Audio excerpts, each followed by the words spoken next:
एक बार फिर स्वागत है आपका सेंटर फॉर एम्बिशन में। मैं विकास अग्रवाल एक नए टॉपिक के साथ। टॉपिक यह है कि क्या है जजों को हटाने की प्रक्रिया।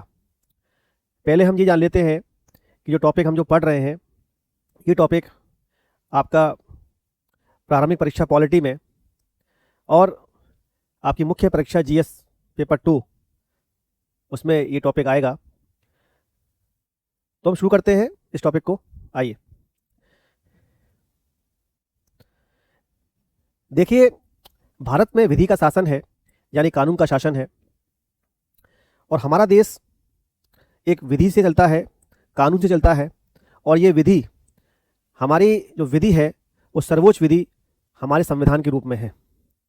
और हमारे संविधान में जो विधि दी गई है इसको बनाने की शक्ति हमारे पार्लियामेंट में है।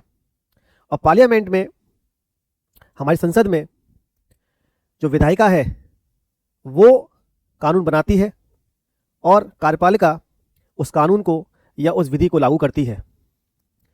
जिस प्रकार से विधायिका द्वारा बनाया गया कानून और कार्यपालिका द्वारा लागू किया गया कानून सही है या नहीं हमारी जनता के लिए, हमारे देश के लिए, तो उसको चेक करने के लिए एक अलग संस्था यानी न्यायपालिका है। न्यायपालिका जुडिशियल रिव्यू के द्वारा या ये चेक करती है कि जो कानून संसद में बन रहा है वो सही बन रहा है या वो कानून हमारे देश के लिए सही नहीं है। उसी प्रकार से जब न्यायपालिका में सुप्रीम कोर्ट या हाई कोर्ट के जजेस अपनी जिम्मेदारियों को निर्वाह करने में असफल रहते हैं तो उन पर भी एक तरीके से चेक एंड बैलेंस किया गया है, यानी उन पर भी सीमाएं लागू की गई हैं और वो सीमाएं हमारे संविधान में दी गई हैं। यानी हमारा संविधान न्यायपालिका को भी कंट्रोल करता है और विधायिका और कार्यपालिका को भी कंट्रोल करता है, यानी चेक एंड बैलेंस हमारे संविधान में रखा गया है। अब हम टॉपिक पढ़ रहे हैं कि सुप्रीम कोर्ट के या हाई कोर्ट के जजों को हटाने की जो प्रक्रिया होती है, जो मेथड होता है, उनको कैसे हटाया जाता है। आइए शुरू करते हैं। हमारे संविधान में जजों को हटाने के लिए महाभियोग शब्द का प्रयोग किया गया है। यानी जब भारत के राष्ट्रपति और किसी भी न्यायपालिका के न्यायाधीश को जब हटाया जाता है, चाहे वो सुप्रीम कोर्ट के हों चाहे हाई कोर्ट के हों, तो दोनों के लिए महाभियोग वर्ड का, शब्द का प्रयोग किया जाता है। लेकिन जब राष्ट्रपति को हटाया जाता है तब महाभियोग शब्द के लिए हम इम्पीचमेंट वर्ड का, शब्द का प्रयोग करते हैं। किसके लिए? राष्ट्रपति के लिए, प्रेसिडेंट ऑफ द इंडिया। जब सुप्रीम कोर्ट के या हाई कोर्ट के जजों को हटाया जाता है तब हम प्रयोग करते हैं रिमूवल।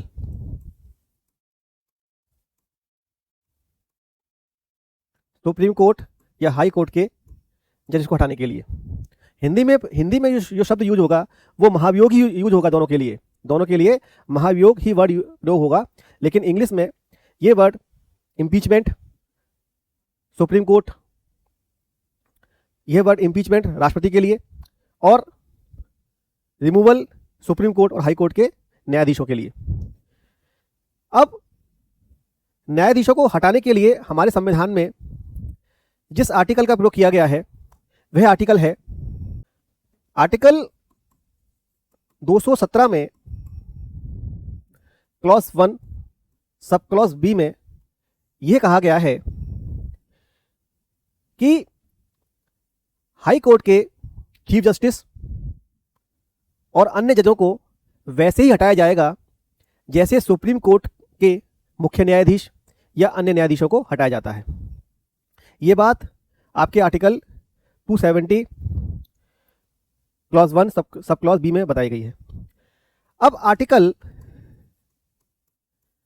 124 क्लॉज 4 में ये कहा गया है,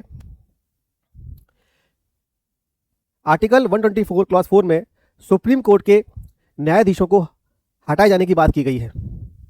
आप समझ पाए कि आर्टिकल 270 क्लॉज 1 सब क्लॉज बी में यह कहा गया है कि हाई कोर्ट के जजों को वैसे ही हटाया जाएगा जैसे सुप्रीम कोर्ट के न्यायाधीशों को हटाया जाता है। और सुप्रीम कोर्ट के न्यायाधीशों को हटाने के लिए जो आर्टिकल हमारे संविधान में दिया गया है वह आर्टिकल है 124 क्लॉज 4। यानी इसका मतलब ये हुआ, इसका आशय ये हुआ कि चाहे सुप्रीम कोर्ट के चीफ जस्टिस ऑफ मुख्य न्यायाधीश और आपके अन्य न्यायाधीश और हाई कोर्ट के आपके चीफ जस्टिस और अन्य न्यायाधीशों को हटाने की प्रक्रिया वैसी ही है जैसी आर्टिकल 124 क्लॉज 4 में दी गई है।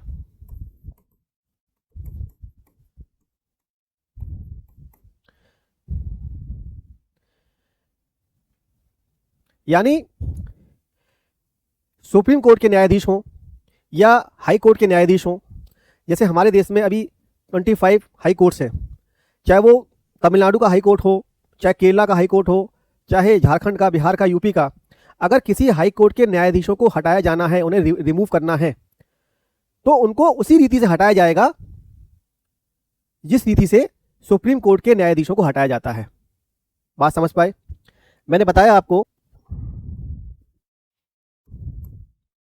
आर्टिकल 124 क्लॉज 4 सुप्रीम कोर्ट के न्यायाधीशों को हटाने के लिए प्रयोग होता है।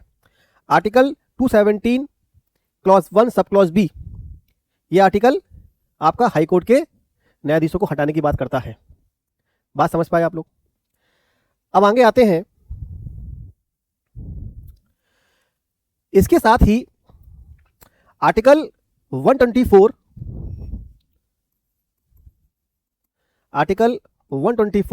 क्लॉज 5 में यह कहा गया है कि संसद न्यायाधीशों को हटाने के लिए विस्तार से एक प्रक्रिया बना सकती है। आर्टिकल 124 क्लॉज 5 ये कहता है कि संसद जब न्यायाधीशों को हटाएगी तो उसके लिए एक पूरी प्रक्रिया बना सकती है, यानी विस्तार से पूरी प्रक्रिया बना सकती है। ये आर्टिकल कहता है 124 क्लॉज 5।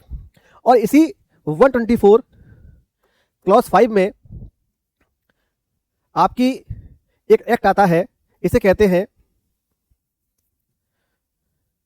जजेस इंक्वायरी एक्ट 1968। जजेस इंक्वायरी एक्ट 1968। इंक्वायरी एक्ट जो जांच, ये जजेस इंक्वायरी एक्ट 1968 में इसमें विस्तार से बताया गया है कि कैसे सुप्रीम कोर्ट के न्यायाधीशों को हटाया जाएगा, कैसे हाई कोर्ट के न्यायाधीशों को हटाया जाएगा।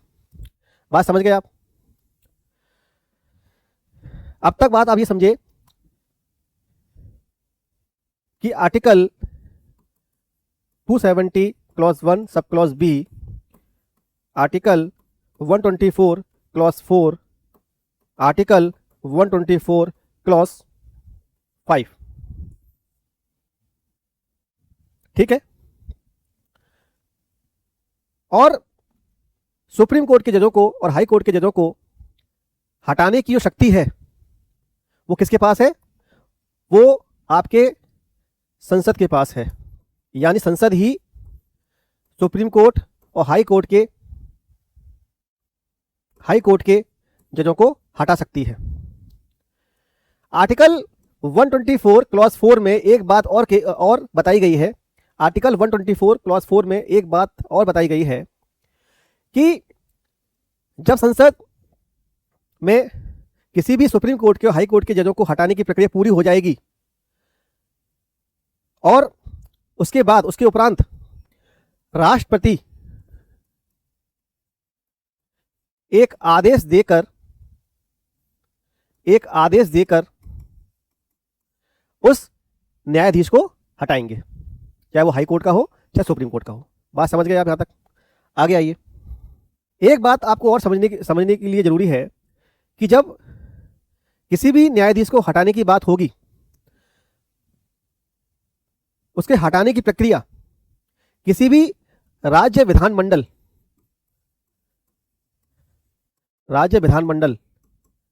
में शुरू नहीं होगी।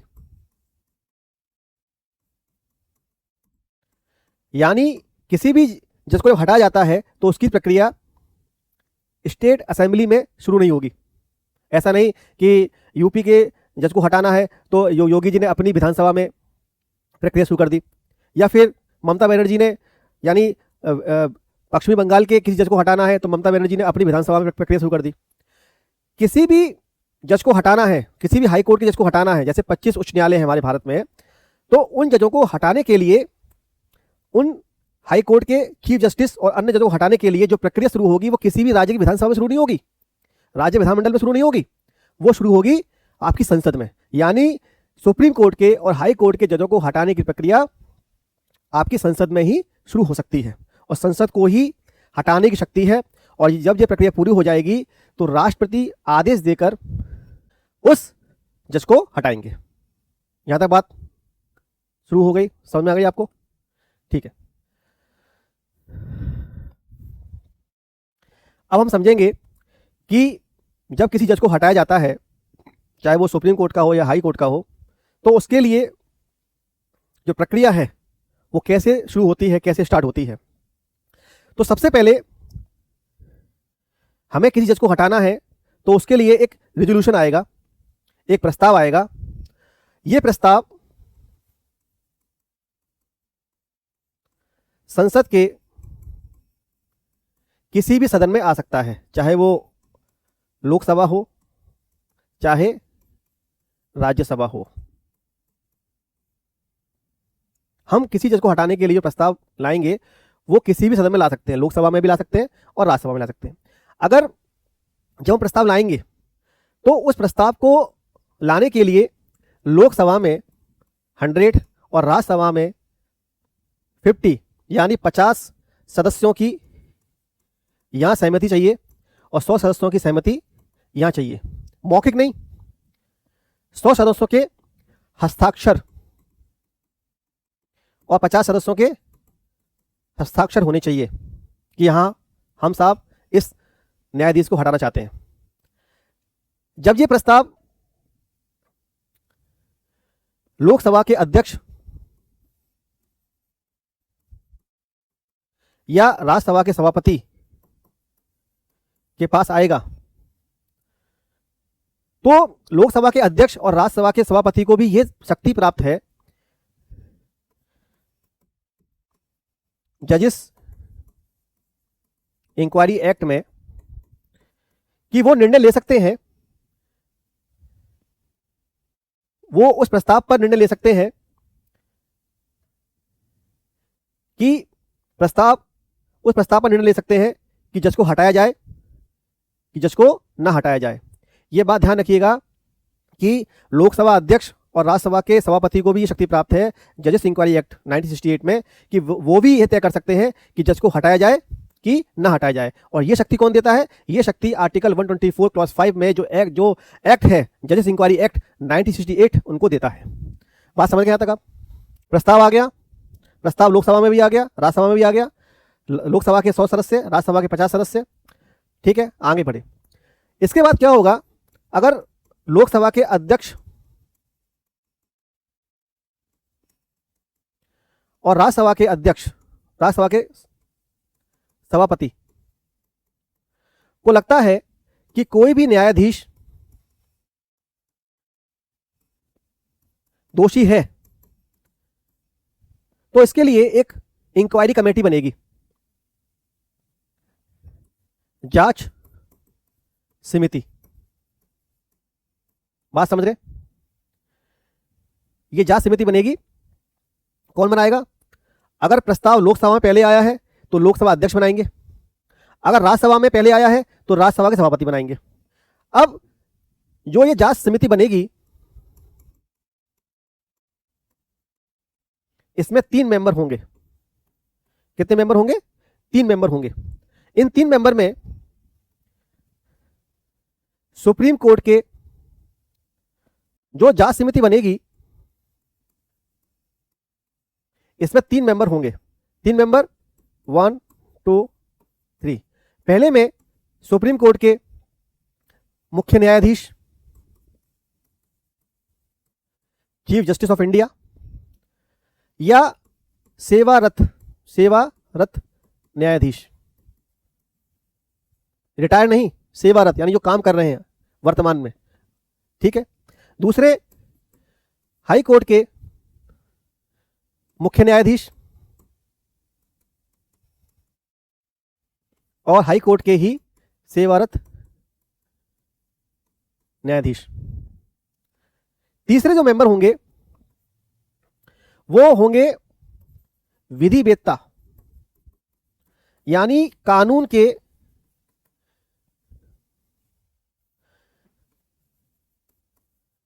के जानकार।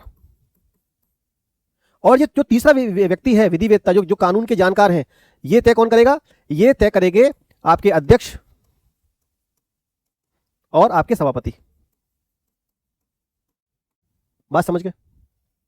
अब एक बात आपको बहुत ही समझने की जरूरत है कि हमारे संविधान में जो न्यायपालिका है और उस न्यायपालिका के हाई कोर्ट और सुप्रीम कोर्ट के जो न्यायाधीश हैं,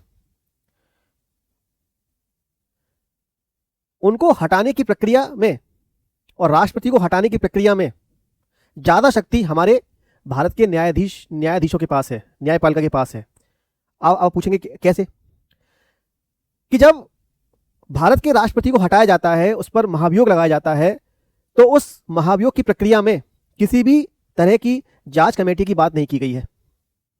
लेकिन जब सुप्रीम कोर्ट के और हाई कोर्ट के जजों को रिमूवल किया जाता है, तो उस प्रक्रिया में जांच कमेटी की बात की गई है। अब ऐसा इसलिए किया गया है, ये समझ लीजिए, कि हमारी न्यायपालिका को ज्यादा शक्तिशाली बनाने के लिए। मैंने आपको शुरू में बताया था कि विधायिका कानून बनाती है, कार्यपालिका उसको लागू करती है और न्यायपालिका उसको चेक करती है, यानी चेक एंड बैलेंस है। मान लीजिए अगर ऐसी सरकार आ जाए, पूर्ण बहुमत में आ जाए, और वो कानून बना रही है, लागू कर रही है, और जब उसको चेक न्यायपालिका कर रही है, तो हमारे संसद के पास इतनी शक्ति ना हो जाए कि वो अपने संसद में ही उन न्यायाधीशों को हटाने के लिए प्रक्रिया शुरू कर दे और उन न्यायाधीशों को हटा दे। तो उनको न्यायाधीशों को ज्यादा शक्तिशाली बनाने के लिए ये जांच कमेटी की बात की गई है। समझ गए आप? तो भारत के राष्ट्रपति को हटाने के लिए जब प्रक्रिया होती है, तो उस प्रक्रिया में किसी भी प्रकार की जांच कमेटी की बात नहीं की गई है। लेकिन जब सुप्रीम कोर्ट के, हाई कोर्ट के जजों को हटाया जाता है, तो 1968 जो एक्ट है, जज इंक्वायरी एक्ट, उसमें ये जांच कमेटी की बात की गई है। बात समझ गए? अब जांच समिति में 3 सदस्य होते हैं, high court, supreme court, high court और विधिवेत्ता। अब ये जांच करेंगे, किसकी जांच करेंगे? उस न्यायाधीश की जांच करेंगे, चाहे वो सुप्रीम कोर्ट का हो या हाई कोर्ट का, जिसके खिलाफ, जिसके अगेंस्ट ये प्रस्ताव लाया गया है। ठीक है, बात समझिए आप। और मैंने एक बात और समझिए, यहां पर मैंने बोला है मुख्य न्यायाधीश और सेवारत न्यायाधीश। मुख्य न्यायाधीश और सेवारत, मैंने क्यों बोला मुख्य न्यायाधीश और सेवारत? किसके? हाई कोर्ट के या सुप्रीम कोर्ट के। मान लीजिए कल को सुप्रीम कोर्ट के मुख्य न्यायाधीश के खिलाफ ही प्रस्ताव आया हो, तो वो तो उस कमेटी में होगा नहीं, इस कमेटी में होगा नहीं, तो फिर कौन होगा? उस सुप्रीम कोर्ट का सेवारत न्यायाधीश। ऐसे ही हाई कोर्ट में उस मुख्य न्यायाधीश के लिए प्रस्ताव लाया गया जिसके लिए ये कमेटी बनाई गई है, तो फिर उसमें क्या होगा? उसी हाई कोर्ट का सेवारत न्यायाधीश। और अलग से विधिवेत्ता, जो कानून का जानकार है, एक्सपर्ट है, एक्सपीरियंस है, अनुभव है, उस व्यक्ति को तीसरे व्यक्ति के रूप में हम नियुक्त करेंगे। बात समझे यहां तक? अब ये जो जांच समिति है, अगर ये तय कर दे कि जज दोषी है, अगर ये जांच समिति ये तय कर दे कि जिस जज के खिलाफ प्रस्ताव लाया गया है कि अगर जज दोषी है, तो प्रस्ताव संसद में जाएगा, संसद में जाएगा। अगर जांच समिति यह तय कर दे कि जज दोषी नहीं है तो प्रस्ताव यही खत्म हो जाएगा, यानी जांच यही खत्म हो जाएगा, जांच ही खत्म हो जाएगी और जो जज के खिलाफ जो प्रस्ताव लाया गया है वो प्रस्ताव यही समाप्त हो जाएगा और जो एलिगेशंस, जो दोष उस पर लगाए गए हैं वो वही समाप्त हो जाएंगे। लेकिन अगर वो दोषी है तो प्रस्ताव कहां लाया जाएगा? संसद में लाया जाएगा। जब संसद में प्रस्ताव लाया जाएगा, अगर वो दोषी है तो प्रस्ताव सबसे पहले वहीं लाया जाएगा जहां से प्रस्ताव क्या हुआ था? शुरू हुआ था। अगर प्रस्ताव लोकसभा से शुरू हुआ है तो लोकसभा में आएगा, अगर प्रस्ताव राज्यसभा से शुरू हुआ है तो राज्यसभा में आएगा और दोनों सदन अलग अलग अपने अपने सदन से यह प्रस्ताव पास करेंगे।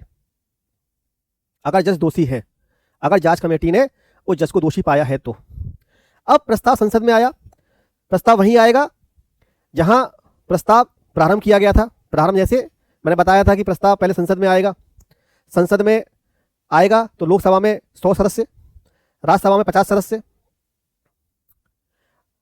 हस्ताक्षर करेंगे। फिर हस्ताक्षर करने के बाद जांच कमेटी बनेगी।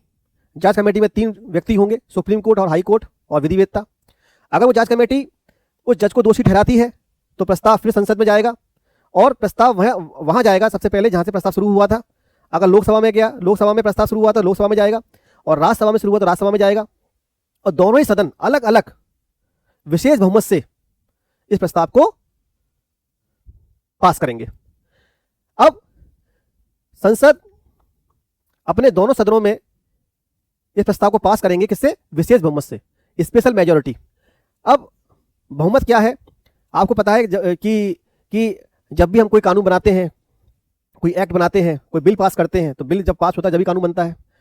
तो संसद में क्या होता है? वोटिंग होती है और ये वोटिंग सिंपल मेजॉरिटी भी होती है, स्पेशल मेजॉरिटी भी होती है, एब्सोल्यूट मेजॉरिटी भी होती है। लेकिन यहां पर इस कंडीशन में जब किसी जज को हटाया जाएगा तो क्या लगता है? विशेष बहुमत, स्पेशल मेजॉरिटी। और स्पेशल मेजॉरिटी क्या है?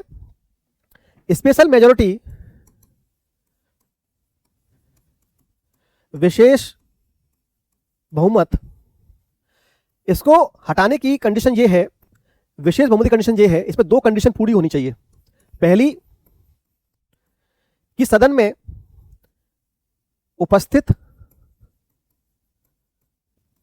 प्लस मतदान करने वाले सदस्यों का 2/3 और कुल सदन के सदस्यों की संख्या, कुल सदन के सदस्यों की संख्या का कुल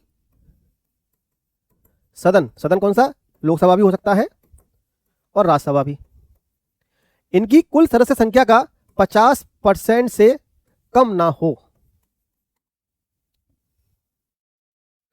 यानी लोकसभा और राज्यसभा को अलग अलग सदन में, अपने अपने सदन में इस प्रस्ताव को पास करना होगा। अगर प्रस्ताव लोकसभा में आता है तो लोकसभा में जब प्रस्ताव आएगा तो उसमें 2 कंडीशन होनी चाहिए। पहली कंडीशन, उपस्थित तथा मतदान करने वाले सदस्यों का 2/3। दूसरी, कुल उस सदन में जितने भी सदस्य हैं उनका 50%, 50% से अधिक ना हो। जब यह कंडीशन पूरी होगी तभी इस प्रस्ताव को पास माना जाएगा। ऐसे ही राज्यसभा में उपस्थित तथा मतदान करने वाले सदस्यों का 2/3 और उस सदन के कुल सदस्यों का 50% से अधिक ना हो। जब प्रस्ताव लोकसभा और राज्यसभा में पास हो जाएगा, मान लीजिए प्रस्ताव राज्यसभा में पास हो गया, लोकसभा में पास हो गया, उसके बाद संसद आर्टिकल 124 क्लॉज 4 में यह बताया गया है कि राष्ट्रपति आदेश देकर किसको हटाएंगे? उस न्यायाधीश को हटाएंगे। बात समझ में आ गई आपको? मैं आपको एक बार फिर रिवाइज करा देता हूं सारी बातें। सबसे पहले प्रस्ताव आएगा। प्रस्ताव लोकसभा, राज्यसभा, 100 मेंबर, 50 मेंबर, लोकसभा में अध्यक्ष और सभापति यानी स्पीकर और चेयरमैन। और ये प्रस्ताव 100 सदस्य 50 सदस्य क्या करेंगे? हस्ताक्षर करेंगे। क्या करेंगे? हस्ताक्षर करेंगे। अब जब इनको लगता है कि जो जिस न्यायाधीश के खिलाफ प्रस्ताव आया है अगर वो दोषी है तो प्रस्ताव आगे आएगा। अगर अध्यक्ष और सभापति को लगता है कि दोषी नहीं है, कौन? न्यायाधीश, तो प्रस्ताव यही समाप्त हो जाएगा। प्रस्ताव समाप्त हो जाएगा। अगर अध्यक्ष, सभापति को लगता है कि जज दोषी है तो उसके लिए क्या होगा? उसके लिए क्या बनेगी? इंक्वायरी कमेटी बनेगी यानी जांच समिति बनेगी। और इस जांच समिति में कितने मेंबर होंगे? 3 मेंबर, सुप्रीम कोर्ट के चीफ जस्टिस और सेवारत, हाई कोर्ट के चीफ जस्टिस, सेवारत और विधिवेत्ता। बता दिया।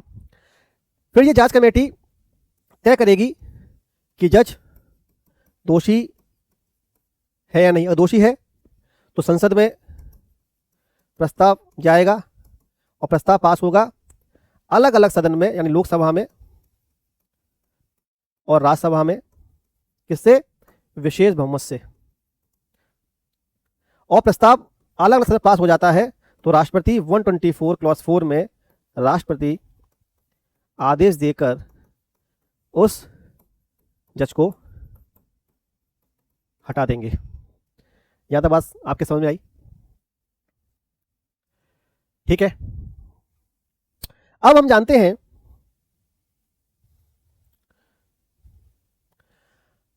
हैं क्या कभी इतिहास में ऐसा हुआ है? क्या किसी सुप्रीम कोर्ट के न्यायाधीश या हाई कोर्ट के न्यायाधीश के खिलाफ यह प्रस्ताव लाया गया है? अगर प्रस्ताव लाया गया है तो प्रस्ताव पास हुआ है कि नहीं? आज तक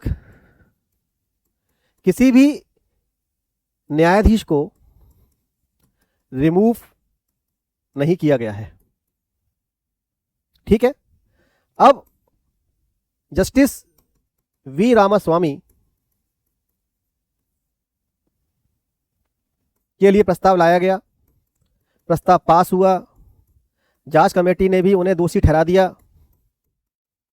प्रस्ताव संसद में गया, लेकिन संसद में के लोकसभा सदन में ये पास नहीं हो पाया। ठीक है। ऐसे ही आपके उदाहरण है सौमित्र सेन, जस्टिस पादरीवाला, जस्टिस दीपक मिश्रा, जस्टिस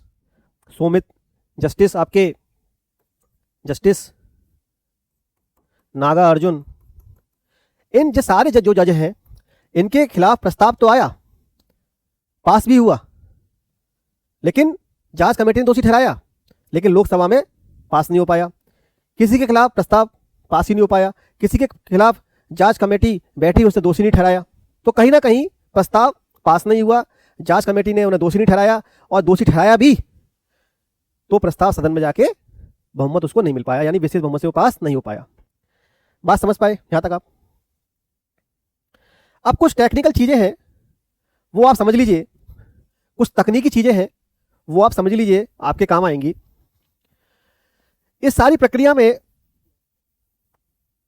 एक बात आती है कि इतनी लंबी प्रक्रिया में, इतनी जटिल प्रक्रिया में, क्या इस प्रक्रिया का जुडिशियल रिव्यू हो सकता है, न्यायिक पुनरावलोकन हो सकता है? तो उस पर सुप्रीम कोर्ट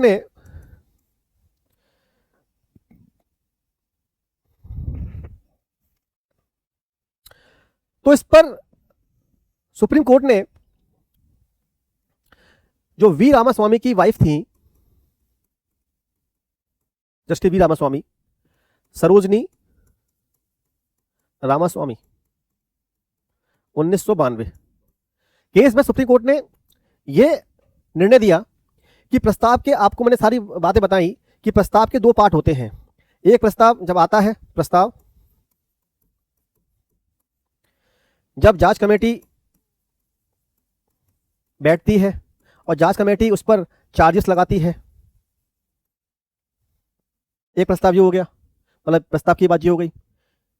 एक बात होती है कि जांच कमेटी जब चार्जेस लगा देती है तो वो संसद में आता है, यानी संसद की प्रक्रिया, यानी वो लोकसभा में और राज्यसभा में पास होगा, इससे विशेष बहुमत से, अलग अलग। यानी जो प्रस्ताव की प्रारंभिक प्रक्रिया है, लोकसभा के 100 मेंबर, राज्यसभा के 50 मेंबर, फिर जांच कमेटी बनी, जांच कमेटी ने उसे दोषी ठहराया, उस पर चार्जेस लगाए, फिर वो दोषी हो गया तो फिर संसद में बिल पास हुआ, संसद में गया, संसद में प्रस्ताव पास होगा अलग सदन में। तो संसद वाली जो प्रक्रिया है, विशेष बहुमत वाली प्रक्रिया, सुप्रीम कोर्ट ने यह कहा कि जो जांच कमेटी वाली प्रक्रिया है उसका तो आप जुडिशियल रिव्यू कर सकते हो, लेकिन जो संसद की प्रक्रिया है, जो अलग अलग विशेष बहुमत से पास होगा प्रस्ताव, उसका जुडिशियल रिव्यू नहीं हो सकता। वो इसलिए नहीं हो सकता क्योंकि यह प्रक्रिया संसद की है, इसका जुडिशियल रिव्यू नहीं हो सकता। बात समझ गए आप? अब एक चीज और आपको बता दूं, आपसे अगर पूछा जाए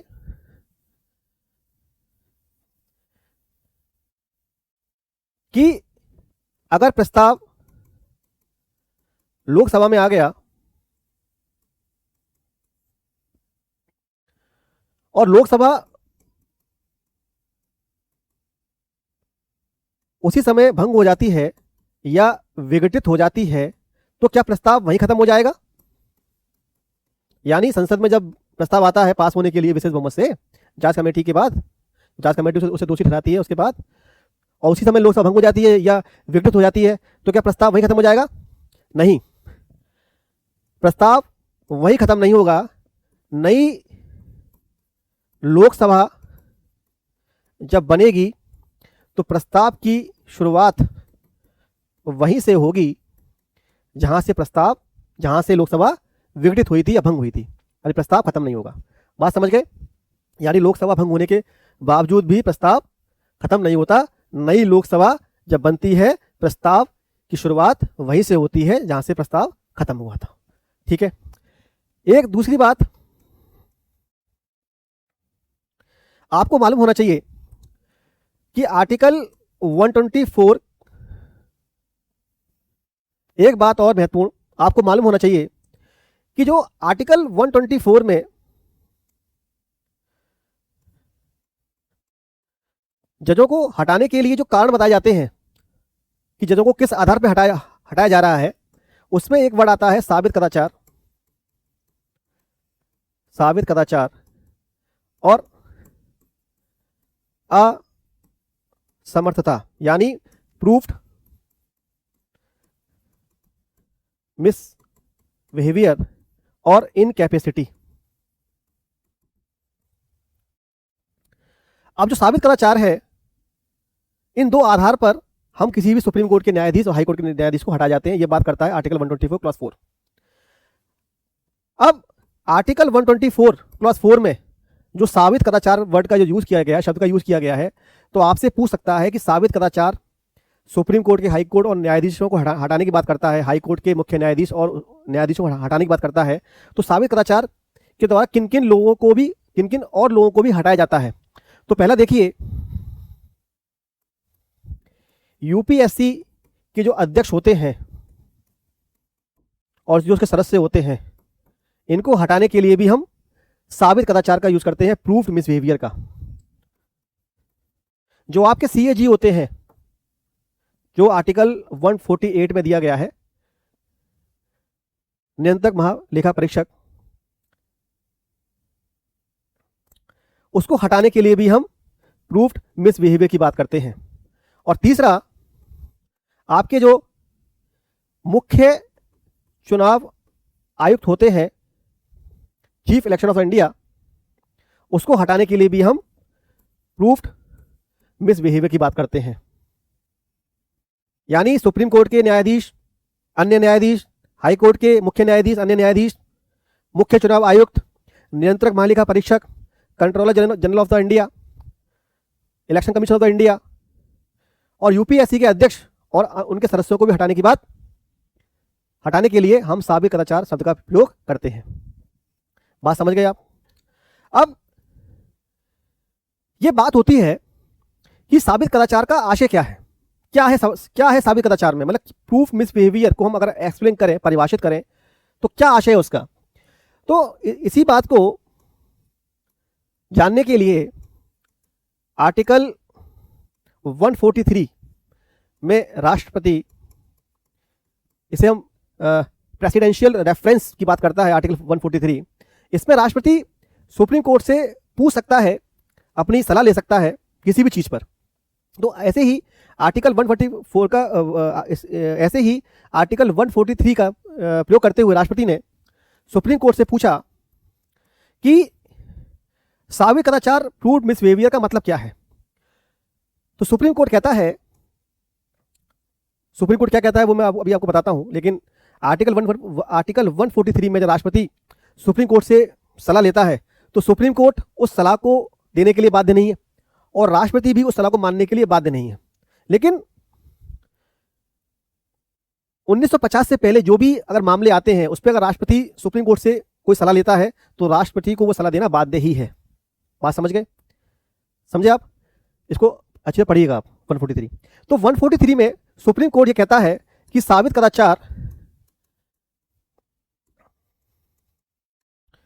आर्टिकल 317 क्लॉज 1 का प्रयोग करते हुए बोलता है, और आर्टिकल 317 क्लॉज 1 ये कहता है यूपीएससी के अध्यक्ष और उसके सदस्यों को हटाने की बात करता है। आर्टिकल 317 क्लॉज 1 उसमें सुप्रीम कोर्ट साबित कदाचार को परिभाषित करते हुए कहता है कि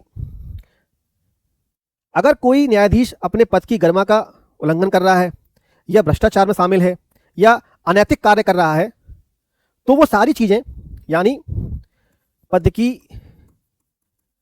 गरिमा का उल्लंघन, भ्रष्टाचार, करप्शन और अनैतिक कार्य कर रहा है, तो वो सारी चीजें आपकी प्रूव्ड मिसबिहेवियर में आएंगी। बात समझ गए? मैंने आपको सारी टेक्निकल चीजें बता दी कि सुप्रीम कोर्ट के न्यायाधीश, सुप्रीम कोर्ट के मुख्य न्यायाधीश, अन्य न्यायाधीश, हाई कोर्ट के मुख्य न्यायाधीश, अन्य न्यायाधीशों को कैसे हटाया जाता है, और सुप्रीम कोर्ट के न्यायाधीशों को वैसे ही हटाया जाएगा जैसे हाई कोर्ट के मुख्य न्यायाधीश और न्यायाधीशों को हटाया जाता है। यानी हाई कोर्ट के न्यायाधीशों को हटाने की प्रक्रिया और सुप्रीम कोर्ट के न्यायाधीशों को हटाने की प्रक्रिया क्या है? सेम ही है। और यह प्रक्रिया किसी भी राज्य विधानमंडल में प्रारंभ नहीं होगी, इसको हटाने शक्ति संसद के पास है, और संसद राष्ट्रपति को आदेश देकर, यानी संसद राष्ट्रपति को संबोधित कर और राष्ट्रपति एक आदेश देकर उस न्यायाधीश को हटा सकते हैं जिस न्यायाधीश के खिलाफ यह प्रस्ताव लाया गया है। तो आप समझ गए कि न्यायाधीशों को हटाने की प्रक्रिया कितनी जटिल है, उनको हटाना इतना आसान नहीं। और यह प्रक्रिया जटिल इसलिए बनाई गई है क्योंकि न्यायपालिका और हमारी जो लेजिस्लेचर है, जो एग्जीक्यूटिव है, उनके बीच एक बैलेंस बना रहे। ठीक है, आप समझ गए? मैं उम्मीद करता हूं आपको समझ में आया होगा। फिर मिलते हैं नए टॉपिक के साथ। जय हिंद, जय भारत।